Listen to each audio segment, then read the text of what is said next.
Hello everyone, I am the Kentucky Atheist, and today I want to spread the good news. No, not really, but I would like to talk about Jesus and the resurrection.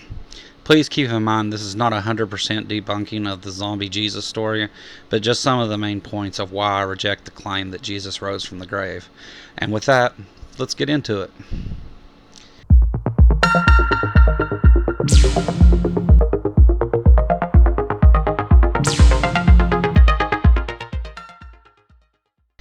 So, when I approach this issue, my main problem is the historical evidence that this event took place, and I will discuss each of these points. Number 1, the lack of contemporary accounts of Jesus. Number 2, conflicting accounts mentioned in the New Testament. Number 3, the amount of stories of other ancient figures that share so many of the same details as Jesus did. Number 4, the story of Paul. Number 5, the authenticity of the Gospels. And number 6, probabilities of miracles and resurrection. Now, if you make it through all those, I will include a bonus number 7. The motivation of Jesus' followers to pass on this kind of story and add more and more to it over the years, and the consequences had they not continued to support Jesus after his death.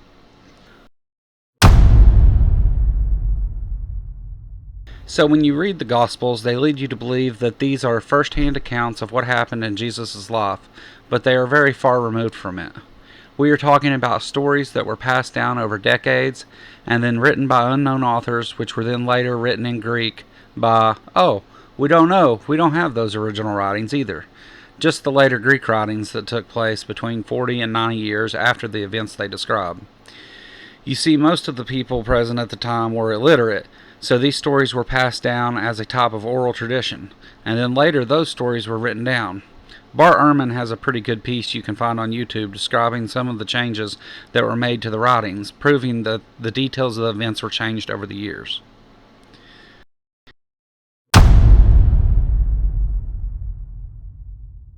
Depending on which gospel you are reading, the events and when they happened changed drastically, such as, was Jesus crucified before the day of the Passover meal or the day after? And when was he crucified? Was it in the morning or in the evening? And his conversations with the thieves crucified with him change. Did he carry his own cross, or did Simon carry it? How many people were at the tomb when it was discovered open? And did they tell anyone of it? It really depends on which book you're reading. Were there earthquakes and people rising from the dead? Do you reach salvation through good works or belief in Jesus as God? And what happened after the resurrection? Again, it depends on what book you're reading. These are a few of the differences, but there are many more details that differ wildly. These differences, along with the fact that none of the major events such as earthquakes, zombies, and a dead Jesus getting up and walking around town were recorded at the time.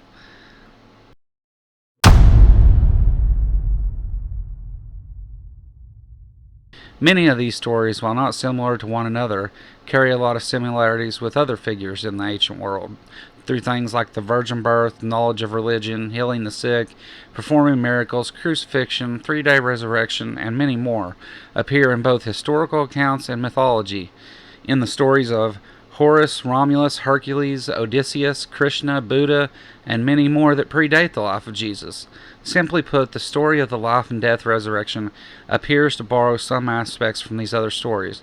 And when you consider crucifixion was very common at the time, and the significance of the meaning of an empty tomb at the time, it becomes obvious that Christians were borrowing these supernatural qualities from other religions and assigning them to Jesus through years of storytelling that went on before any account was ever written down.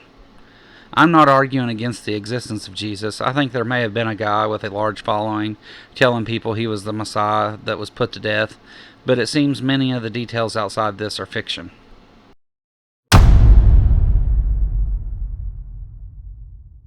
So what about Paul?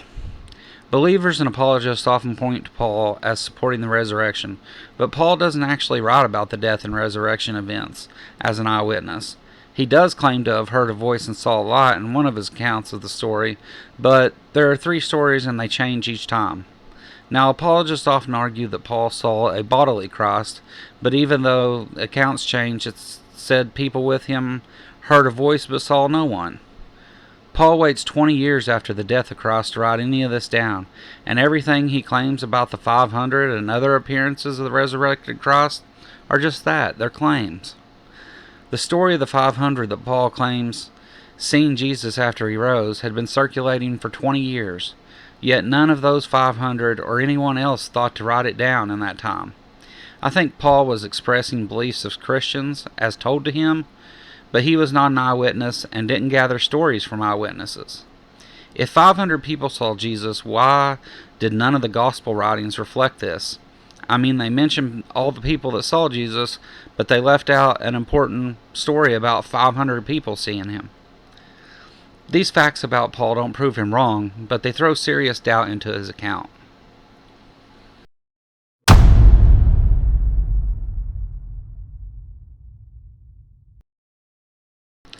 So I discussed why the content of the Gospels should be doubted, but now let's talk about the authenticity of the books themselves. The Gospels were written by unknown writers and based on manuscripts that we don't have. It wasn't until the 2nd century that the names of the apostles were even attributed to these books, and we know for sure that things were added to some of them. It seems the other Gospels are based on Mark and just expanded from that book. When you take these facts into account, on top of the fact they were writings based on translations and multiple layers of stories, I think you have to dismiss these as having much historical value, and definitely proving nothing in the form of evidence.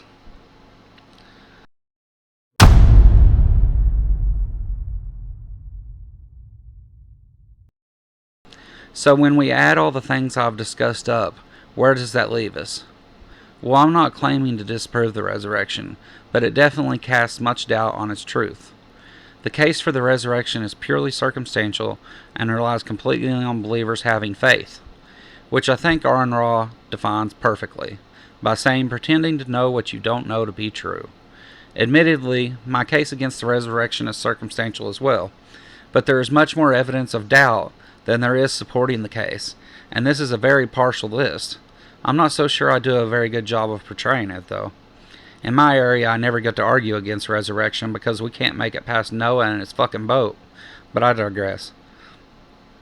We know miracles are impossible in the natural world, and are by definition supernatural events with no support of the supernatural even existing. So how likely is it, given the points I've made, that the impossible took place?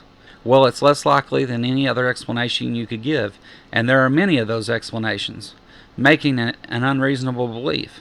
It is actually more likely that an illiterate sand person scribbled on a piece of paper and accidentally wrote these books than it is that the miracles and resurrection actually occurred. So to me, they carry no weight whatsoever in describing these events as historically accurate and should not be believed. They are theology, not history, and should be treated as so.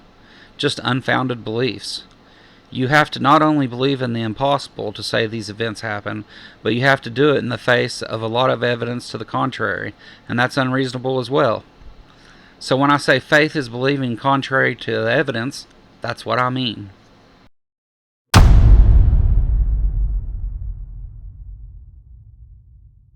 I think that Christians of the time had a good reason to exaggerate this story and claim resurrection, and that the consequences would have been bad had they not. Jesus had followers that loved him and believed every word he said to be true. He was put to death for breaking the Jewish laws and claiming to be the Messiah. Had his followers not claimed he rose on the 3rd day, they would have been proven wrong and would have instantly been guilty of the same crimes. They had to have Jesus come back from the dead, or their whole worldview would have fell apart. By telling of the resurrection, they were able to keep followers they had, and most likely gain a few. Jesus had given hope to the sick and the poor, and had leveled the playing field with the Gentiles, and these people were desperate to end the suffering they endured at the hands of the Romans. These events gave hope to people, and let them get away from some of the strict rules of the Jewish law, and for a people whose lives were very tough, anything that made them better and gave them hope was worthwhile. I don't think I have to claim they stole his body or straight lied, because there's no evidence Jesus was placed in a tomb, and in fact most likely would not be. But as the story was told, it was clear the inclusion of the tomb was important, because at that time it was popular to say that bodies that went missing were resurrected. There are 7 stories of people coming back to life in the Bible alone, and many others at that time. Almost every religion up to Christianity had a resurrection event, and if people believed those, then they would believe this one if the details were the same, right? Anyway, this one is just the opinion of a dumb redneck from Kentucky, and they're just part of the reason that I don't believe. But that's all I got for you guys today. I look forward to the comments about what both my Christian friends and atheists alike have to say about this. Like I said, this is in no way intended to be a comprehensive debunking of the subject, but just my thoughts. And if I got some things wrong, please point them out to me in the comments, as the truth does matter to me. The Bible makes some extraordinary claims. Even if I make a lot of concessions on these points, the claims of evidence do not rise to the level of the supernatural events described, so I see it as an unreasonable position. Extraordinary claims require extraordinary evidence, right? You make your own mind up. It's up to you. I want to thank everybody for watching, and if you made it this far, don't forget to hit the like button, and if you liked what I made, subscribe, please, as it helps me tremendously. If you want to support the channel in a more financial way, consider joining my Patreon, where you will get some behind-the-scenes stuff, thoughts of mine, and early access to the videos, and more. The more people that join, the more perks I can give them, so if you want, there's a link below. I'm also including a link to my Amazon for things to make the channel much better. If you're interested in contributing in that way, it's there. If not, I understand completely. A special thank you goes out to my current Patreon supporters and to my subscribers and the people that have supported me through the comments. I hope you guys like this video, but if you don't, tell me why you didn't. Anyway, that's all for today, guys. Thanks for watching. Have a good one.